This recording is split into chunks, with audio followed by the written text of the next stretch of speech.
Rusi. Ito yung Rusi na model na TC100. Hindi pala. Rusi gas tipid na model dati. Pero customized na siya. Hindi na siya ganyan yung stock niya na forma.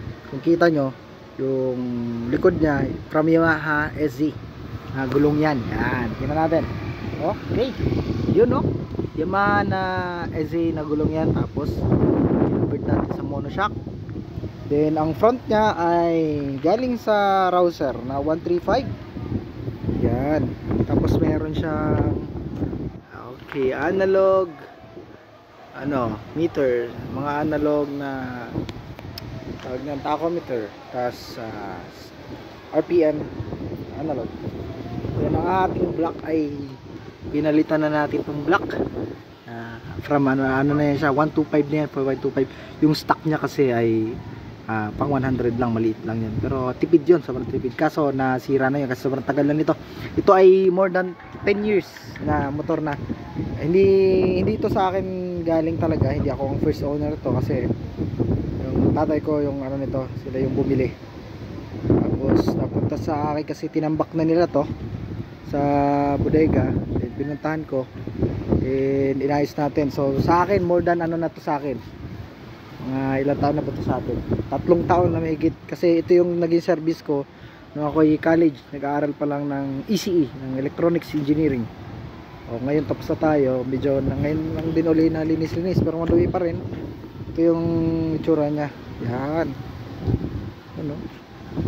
Diba? Customized na. Maka monoshock. Tapos ito, pinalitan din natin to. Kasi yung pangit dito, yung dati, yung may screw pa dito. Ang problema mo kasi kung may screw dito, pag na lost thread na, mahirapan kang bukas dito para pag timing, pag nag-timing tayo ng ating rocker arm. So ayan, yan siya. Diba? Customize natin pala to, kinustomize natin to, tayo gumawa niyan. Swing arm nya, ito yung stock ya. Dito hanggang dito yung stock nya. Maliit lang yung stock, di ba? O nagdugtong tayo ng ganyan.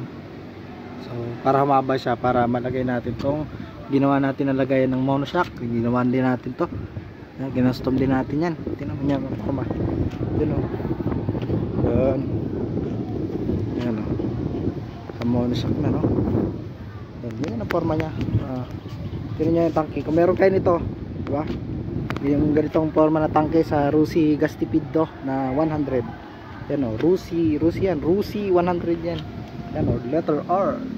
Proud ako dito sa motor na to kasi kahit Rusi to, ito yung tumulong to sa akin, no? Para makatipid ako sa mag-commute papuntang school ko dati. Kasi layo isang oras sa biyahe ko nun kahit nakamotor. So ngayon, tingnan mo nyo, galing to sa Rouser 135 na unahan. Meron naka disc brake na siya, diba? So safe ng niya sana. Itong ano na to, yung pinaka tinidor niya, or ito yung telescopic niya from Rouser yan. So ang ginawa ko, hindi kasi ito hindi swak talaga yung ito ganito ka distansya doon sa stock ng Rusi. So ito kinuha ko na din, binili ko na din yan, yung ganyan galing sa Rouser 135 na nakatambak. And then ito from Rusi pa rin yan, pero ito sa Rouser to, itong lagayan ng kanyang fork. So ang ginawa ko, yung sa stock ng Rouser, itong dito sa mahaba na yan, pinutol ko yun. Tapos yung sa Rusi dati na stock, yung nandito para nakalagay, yung may bearing, ball bearing, winelding ko yan sa ilalim, winelding ko. So ayan, yan yung niya. Ayan yung itsura ng ating Rusi gas tipid 100, yun no, diba? Maangas yan para sa akin dahil yan ay ang aking motorbikes. Comment kayo kung meron din kayo, kung buhay pa ang mga Rusi na gas tipid nyo na 100.